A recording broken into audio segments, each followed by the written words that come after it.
Joining us now is Okpe with stories trending around the world. Hello, G. Happy Friday. Yes, thank God it's Friday. TGIF. The lady in red. That's not the color. This is not red. What it is, but this specific shade is called coquelicot. Take off his glasses. What is it called? Coquelicot. Please educate him. This particular shade of red is coquelicot. It rhymes with both clico. There you go. Bubbly. Good morning. Let's go ahead and shoot your shot. I'll try. Good morning, Rufai. How are you this morning? Good morning, Ochi. Good morning. Happy Friday, TGIF. Happy Friday to you. All right. I will not call it red. What are you going to call it? Me? Is what you call it, I will call it. It's gorgeous. What you call it, what you and Tundu call it. We can just call it gorgeous. As long as you and Tundu can call it, I call it that thing. Absolutely. Good morning, Rufai. Well, good morning to you, viewers. Here are some of the stories that are trending across the globe. In the United States, the death toll from the Champlain Towers condo building collapse in Southside, Florida, has risen to 64 after authorities made the decision to shift the search effort from rescue to recovery. 74 people are potentially unaccounted for. On Thursday, search and recovery teams paused work around 1:20 a.m. to honor the victims. In Haiti, the police say a hit squad composed mostly of retired Colombian soldiers assassinated the country's president, Jovenel Moïse. The group included 26 Colombians and 2 Americans of Haitian origin. 8 of the suspects are still on the run, while 17, including the 2 Americans, have been arrested. In Germany, Nigeria's Minister of Information and Culture, Lai Mohammed, on Wednesday, demanded from the German government a full and unconditional return of the 1,130 Benin bronzes that were looted from Nigeria in the 19th century and domiciled in Germany's museums. In Uganda, President Yoweri Museveni on Thursday ordered a crackdown on citizens using social media platforms to spread baseless and tasteless news. He urged security agencies to go after offenders within the country as well as citizens who reside in other countries. The social media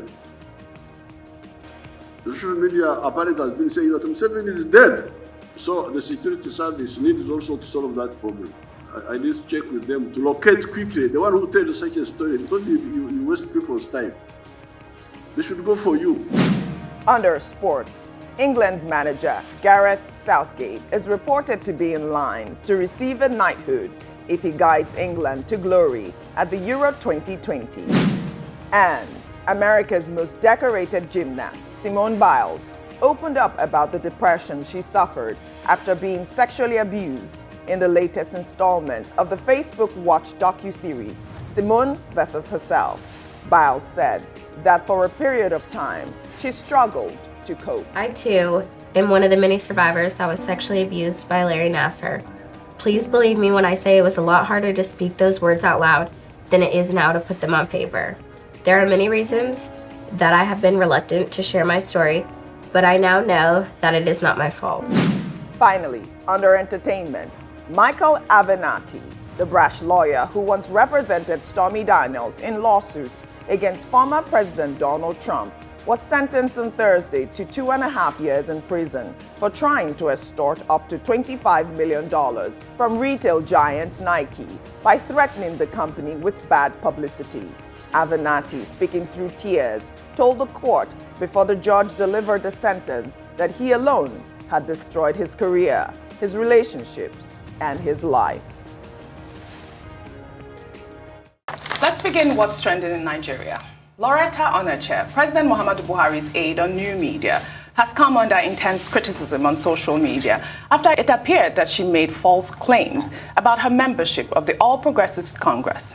While appearing before the Senate Committee on the Independent National Electoral Commission on Thursday, Loretta claimed that she quit partisan politics after President Muhammadu Buhari was re-elected in 2019. However, in a tweet she posted on June 24, 2020, the media aide appeared to be participating and in full support in the matters of the APC. Her tweet read, "There is definitely an APC INEC meeting tomorrow. We are going through a growth process. Thank you, everyone. Loretta was screened as an INEC commissioner from Delta State following her nomination by the president on October 2020. Let's take a quick listen to her comments during the screening before we take some reaction. Since 2019, when President Muhammadu Buhari won his second term, I have removed myself from anything political, not even anticipating that I will be here today defending my nomination to INEC. It was never in my, I never envisaged it, but here I am. When APC decided to do a proper registration of their members and to revalidate their membership, I did not take part in that exercise. So as I'm sitting down here, I am not a member of any political party in this country. All right, Tundu. Well, she insists that she's no longer an APC member, but can we really believe that she's not going to be partisan? Yesterday, during the Senate committee meeting, some senators insisted that she goes under oath to make this particular statement, while others were saying, you know, it's not an investigative committee, and so she was not under any obligation to, you know, take an oath. At that time, and they resolved that she didn't need to take an oath. But you know, a lot of Nigerians are very upset, and rightly so. They're also saying that, you know, really, is there any point that she must make this, take this position at this time because of all of the conflict? You know, I'll take a tweet before we take a comment from you, Tundu, from Henry Shield, who wrote, "The fact that the Buhari government ever presented Loretta on her chair as an INEC commissioner in the first place shows that the Buhari government has perfected plans to rig the 2023 general election." I mean, why not? Well, you raised so many points. We discussed this earlier during the news headlines. Okay. So I'll let you talk about the point that you made about whether she should have sworn an oath and people that supported her or not, because I really thought that was interesting, that point that you made earlier. But on the rest of it, I would say, whether or not she is in the APC now, we know where her heart lies. She was so passionate about the APC. And the section of the Constitution, the relevant section, is section 14, subsection 2 of the third schedule of the Constitution. It says that she must be non-partisan and a person of integrity, unquestionable integrity. It does not say, it doesn't talk about whether or not you're a card-carrying member. So that argument is neither here nor there. The fact is that you can be partisan even whether you are a card-carrying member or not. Whether you have left the party or not, you can still be partisan in your sentiments. And it's hard, as I was saying earlier, to believe that all of a sudden she has just completely disavowed APC. No event happened. People do switch political allegiances in Nigeria. Some event will happen. Maybe they're hounded out. There's some kind of disaffection. We are not aware that any such thing happened. There was no catalyst. So all of a sudden, that she's going to disavow this party that she has been often criticized for being overly passionate, apparently, on social media about. So it brings a lot into question, and she should be beyond question. She should be beyond reproach, like Julius Caesar's wife. So President Buhari really ought to have withdrawn this nomination. But we've seen in the case of Ibrahim Magu, who we were discussing the other day, that the president is not one to do that. She herself should have declined the nomination, like it was said by, I believe it was Senator Ike Ekweremadu, that cited the Kemi Adeosun exemplar, as it is now in Nigeria, when she resigned, rather than make things awkward for the president. And Ms. Onochie could have taken that option. It appears that she does not want to. No. And all she's going to do is throw the entire 2023 elections into a really negative light at this point, and it's most unfortunate, just for a position. Sad. Really sad. Dr. Batu, your analysis? Well, certainly our issue is the integrity of the electoral process, the credibility of the electoral process. And if you have appointed into INEC somebody who openly has shown partisanship, has shown interest in the All Progressive Congress, then of course Nigerians will say this is clearly a partisan person. And if she's imposed on INEC, then of course no matter what she does there, this question will never go away, because people will continue to draw attention to her as somebody who is representing the APC. Now, she says she's not a card-carrying member. The People's Democratic Party has pointed out that in a pending suit, she actually swore to an affidavit in which she admitted being a member of the APC. But as I said, I found it curious that when the committee was debating the question of whether she should go on oath or not, it was even the PDP members that were defending her and protecting her interests and saying, no, it's not part of the rules. Now, what impression does that give? It gives the impression that, look, what they're going to do is just a rubber stamp process. And at the end of the day, they will seem to have made up their minds that she would be approved. This National Assembly, this same Senate, whose leadership had said that anything the president brings will be approved because the president can do no wrong. I'm paraphrasing the Senate president in that regard. So that is where the problem is. And as I pointed out, look, the president has more than enough work to give anybody. There are positions that Loretta Onochie can be given that will not raise any eyebrows, So whether she says it from today till tomorrow till the end of the year that she's not a member of the APC, nobody will believe her. On the basis of the evidence, the Twitter evidence from Twitter that you have provided, and on the basis of the fact that, in fact, like many politicians, there are photographs of her all over the place, wearing APC regalia, adorned with the picture of the president. So how does she now deny, the president, like Peter in the Bible, who denied the Lord Jesus 3 times before the cock crowed at dawn? All right, very well said. Rufai, before I take your comment, we'll have to go on a short break. And when we come back, what's trending on the morning show will continue. Stay with us.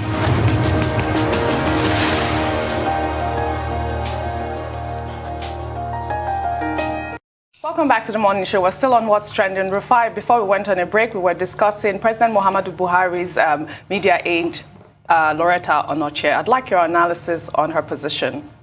When I saw her say that, I don't know if this is a joke or anything, but for me, it felt like Mahatma Gandhi saying he's not a member of the Indian National Congress.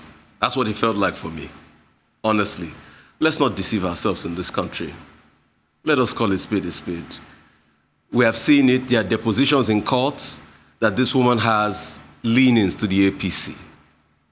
That's the matter on ground. And you can't be fair, you can't be transparent. And you see, all of this goes back to our electoral laws. Where did this law even come from? The law that formed INEC, Decree 17 of 1998, forming INEC, that says the president must appoint the commissioners and also appoint the chief executive of INEC. The question we should ask is, why must the president, that might be an interested party too in the elections, appoint the election chief? Why? Those are the part of the things we should look at repealing in these amendments, if it's still possible, if we can still meet it. These are the things we should question. Must the president always be the one to appoint the election chief? And we call it Independent National Electoral Commission. And the president that has his own political party has the right to appoint commissioners and the likes. That's where the problem lies. The UK that we copy this democracy we are practicing from, what do? In the UK, they have an electoral commission. But who appoints the chief of the Electoral Commission? It is members of all the political parties that come together, then they pass it forward to a committee that screens them. So there's bipartisan appointments. Both political parties will come together and appoint who becomes the head of the election body in the UK. Then they pass it over to the committee in charge of that. Then the committee screens them. And that's why you hardly hear that there's a case of, he's favoring this, he's favoring the other one, and the likes. Because both parties come together, the major political parties, Conservatives and the Labour Party, they come together to appoint the electoral chief in the UK. When will that happen in Nigeria? If we are fair, we should allow all the political parties come together. If possible, have a representation commission on that so that the political parties and their leaders will be able to appoint a chief, election chief, so that we will see a level of fairness.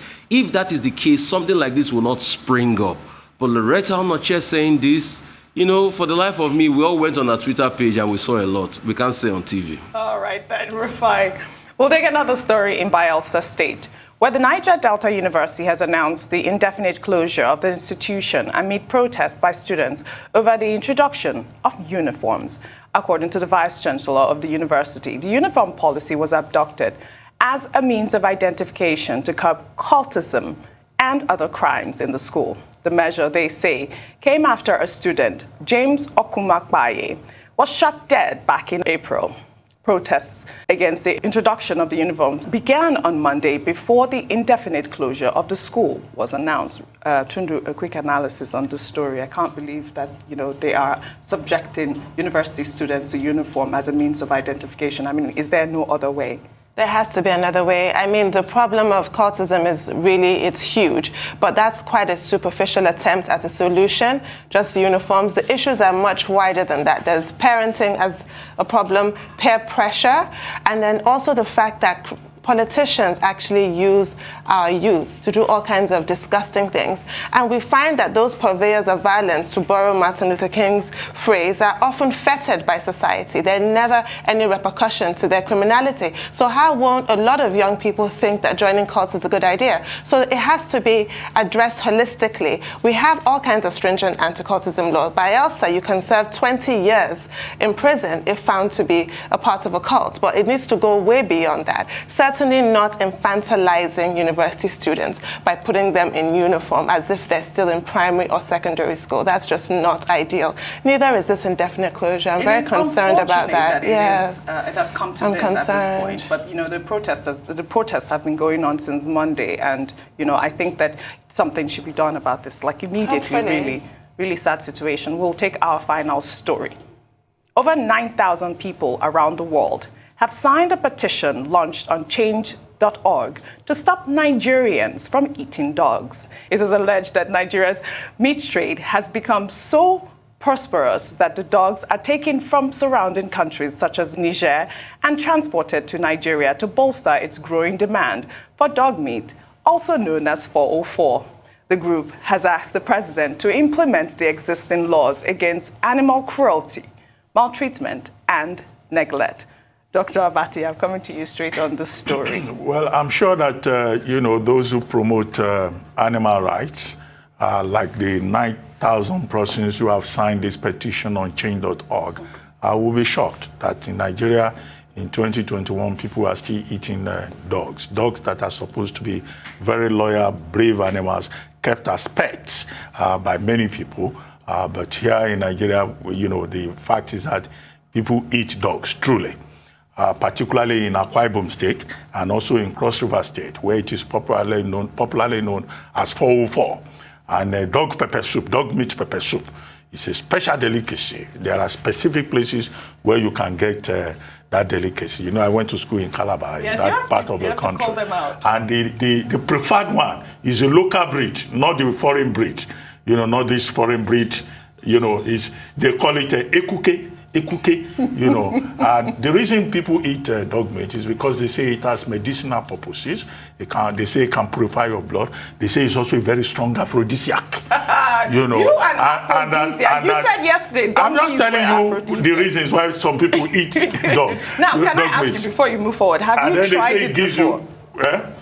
You want me to say that on that television? That is the question here. No.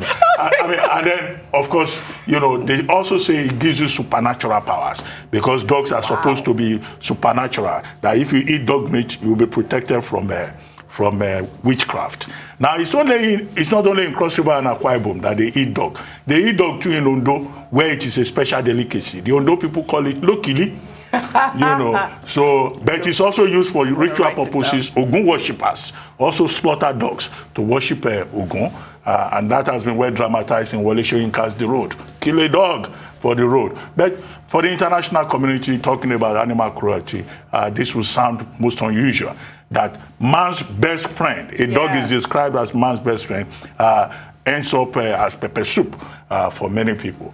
The group led by a lady called, I think, Natasha also. Yes. She's asking that one, government should strengthen laws against animal cruelty, and that the consumption of dog meat, should be banned all over Nigeria, including cats. That people also eat cats, but vegetarians say, well, this is what you get when people will eat anything. Some people have argued, they say, well, there's hunger in Nigeria. With food inflation at over 18%, people will eat anything that moves. And that's why when a whale is washed ashore, they will go there, get dead whale, washed ashore. People will carry cutlasses and start eating. So maybe perhaps we need to conscientize people. We need to move beyond the tradition of, assassinating man's best friend within the animal kingdom under the guise that it's a very special delicacy. You haven't told us if you've had dog meat before. Rufai, quickly, your comment on this story. Many sides to it, but let me just extend it one step further. It's not only in Nigeria that they eat dogs. All over the world, they eat dogs. Yes. I was even shocked to know that in Switzerland, they eat dogs. A lot of people... I only know of China. Yeah, they eat in China, they eat in Switzerland. In fact, there are some people that have dog farms that they breed the dog to eat. Even in Korea, too, they eat dogs, So it's all over the world. And in fact, there was a petition a couple of years earlier on to stop a particular dog festival, I think, where they hunted dogs and the likes in China. But one thing has to be said. The truth is, you can go the route of one man's food is another man's poison and the likes and all of that. Just like they will not eat cow meat in India, and it's a delicacy for us down here. But the most important thing is there are laws and conventions around it. And I still keep going to CITES.